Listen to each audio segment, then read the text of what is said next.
नमस्कार, न्यूज 21 देख रहे हैं आप और मैं हूं आपके साथ अखिल। अब खबरें अन्य राज्यों से।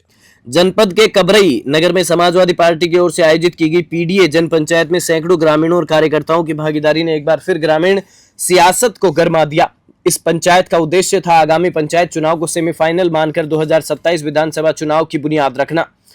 इस जन पंचायत में मुख्य अतिथि के तौर पर मौजूद रहे मैनपुरी किस्ने विधानसभा के विधायक इंजीनियर ब्रजेश कठेरिया, जिन्होंने बीजेपी सरकार पर शिक्षा, किसान और रोजगार को लेकर जमकर निशाना साधा। उन्होंने कहा, अगर शिक्षा में पीछे रहोगे तो गुलामी से कोई नहीं बचा सकता। साथ ही बुंदेलखंड की वीरता और समाजवादी सोच को जोड़ते हुए ग्रामीणों को संगठन से जुड़ने का आह्वान किया। जन पंचायत की संयोजक रही पूर्व जिला पंचायत अध्यक्ष अंशु शिवहरे, जिनकी अगुवाई में आयोजन को सफल बनाया गया। कार्यक्रम में सपा सरकार की पूर्व उपलब्धियां, किसानों की स्थिति, शिक्षा व्यवस्था, रोजगार संकट और सामाजिक न्याय जैसे मुद्दों पर खुलकर चर्चा हुई। महोबा से इफ्तिकार अली की रिपोर्ट।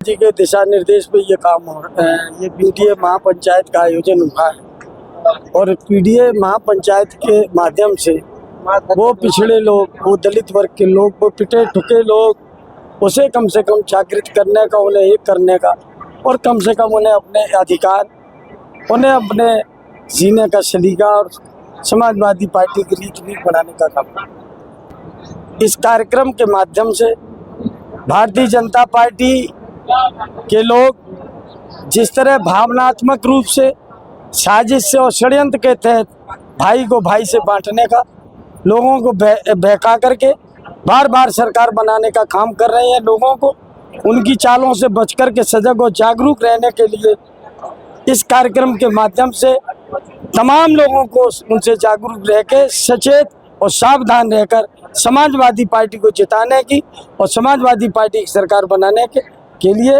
उनको बताने का काम करें। 2027 की सुगबुगाहट शुरू हो गई है, माना जाए। बिल्कुल सुगबुगाहट शुरू हो गई है और आपको इस माध्यम से बताना चाहता हूं कि 2007 में पुनः समाजवादी पार्टी की सरकार बनेगी। पुनः माननीय राष्ट्रीय अध्यक्ष माननीय श्री अखिलेश यादव पुनः इस प्रदेश के मुखिया होंगे, मुख्यमंत्री होंगे। अभी आपने अपने वक्तव्य में एक बात कही थी कि किसी का उधार लिया जाता है, तो किसके लिए ये आप कह रहे थे? क्या नहीं, देखिए, ये माननीय नेताजी का वक्तव्य मैंने वो दिया था।